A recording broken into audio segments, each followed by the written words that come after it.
Marcus, we're getting into some deep stuff here, but let's take it up to the project management level, right?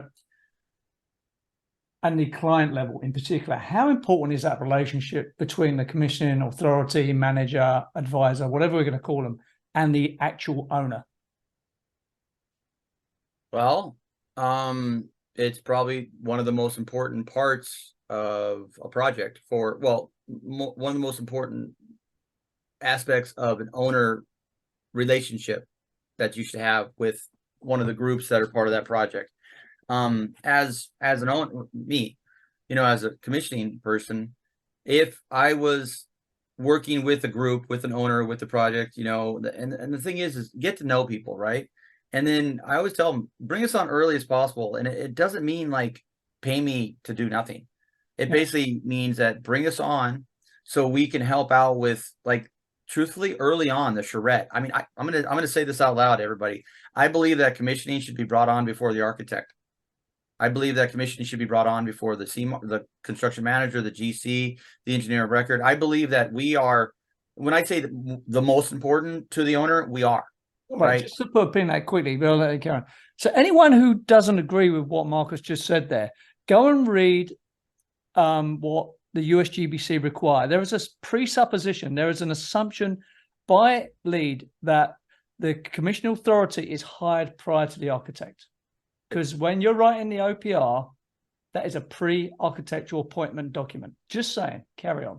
No, yeah, you're exactly right. Because I don't know how many times when I come on a little too late, right? And then I'm like, so how did the OPR go? They're like, what OPR? I'm like, what? And I'm like, so remember, my background is also architectural engineering. I'm not licensed in either or right now. I'm trying to finish them up, and then who has much time? So the whole thing has come down, like, when you're going to go hire an architect, the first question architect is like, so why do you want to build a building?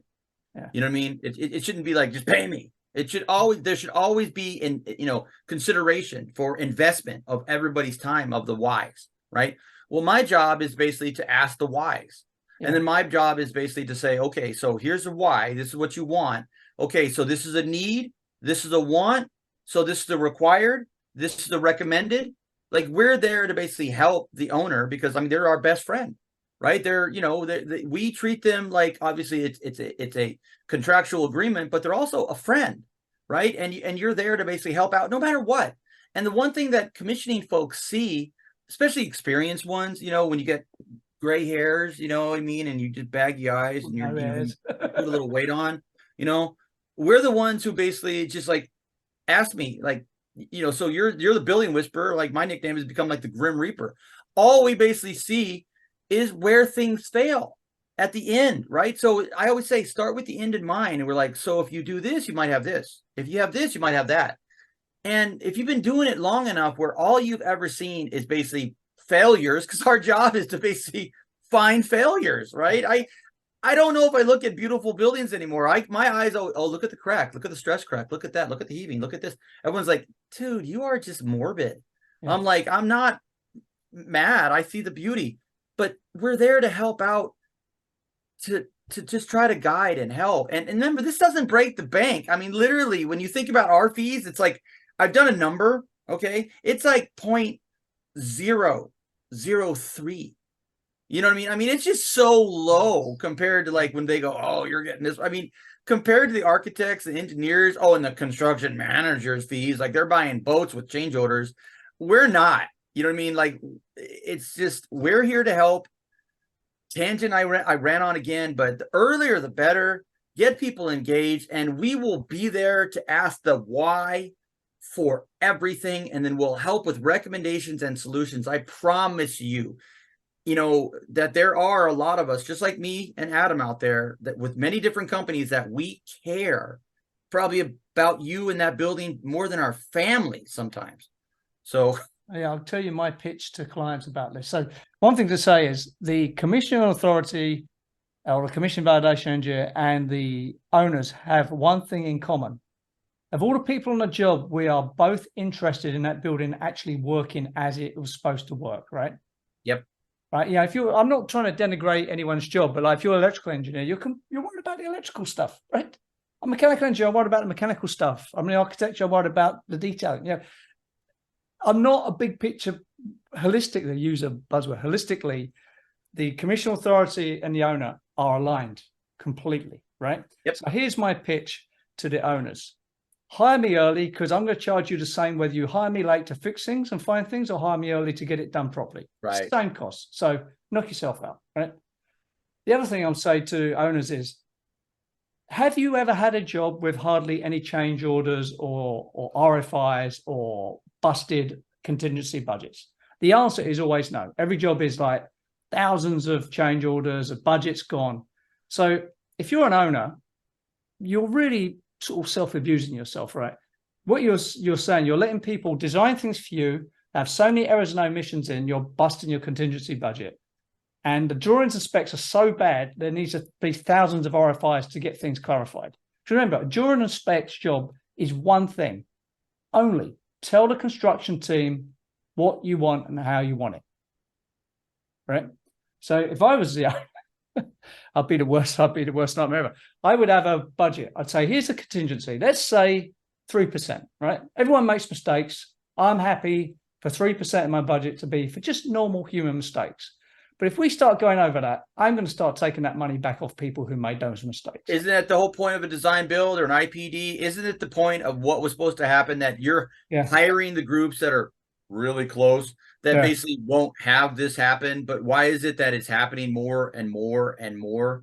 And and at the same time too, when people literally, like in the last few months, I've actually had to defend what it is that we're actually doing. And I'm like, and then I point out this, they go, okay, that's a good point. Good point. Good point. Good point. I'm like, so right there, didn't I probably already save 3 times my fee? You're right. You did. I tell people all the time, commissioning, we'll pay our fee off in a year. You tell me anything else out there that you'll have an ROI with 1 to 3 years, no matter what. You tell me. You won't. Let's talk about design and build, right? So design and build, there is this story, and it is a story. Just push that risk on to the design build contractor. You know, it's all in one bucket. Yeah, that's the leakiest bucket in the world, right? But how does a design and build owner use a commission authority? They use them as compliance. So this is how it goes. You help the owner write a design and build spec, right? And you put in all the outcomes. And then you pay the commission authority to make sure that those outcomes have been met before you take that building. You're paying the commission authority to ensure that building is operationally ready before you take it. And but you have to have consequences for that, right? Like, but I'm telling you, like, design builds on paper look good, you know, but like out in the field they don't, because there's black boxes. I'm like, so what's going there? A skid of what? A domestic water skid. What skid? Where? Oh, it just has to flow this. We're gonna get that. I'm like, cheapest one I could find. I've never met a client who is happy with a design and build outcome. That client, in my experience, does not exist. There's always regret. And the biggest regret most of them have is that they can't interfere during the design and construction process. They can't change their mind without a big change. Because let's face it, when you sign a P3 or design and build project, and all of a sudden you realize, oh, I effed up there. Half of that floor should be lab space, right?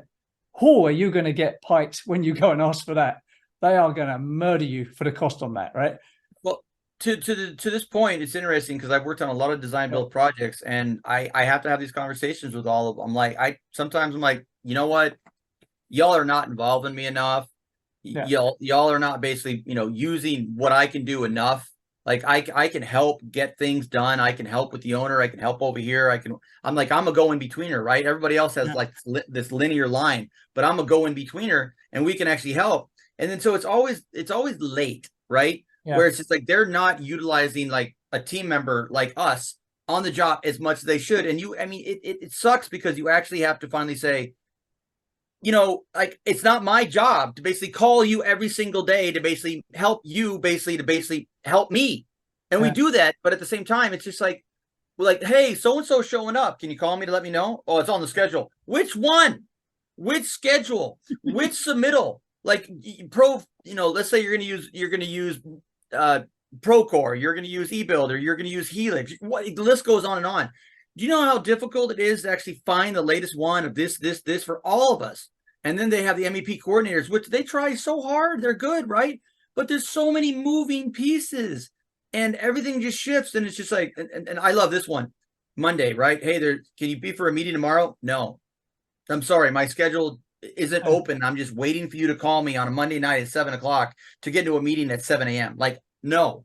Like, what if I did that to you? I wouldn't show up. But then give me the same consideration. Yeah. No, it's so to wrap this up, owners are missing an opportunity here to have a form of technical compliance in their team and a form of technical advice that can actually make a difference to the bottom line. So it's a missed opportunity, in my opinion.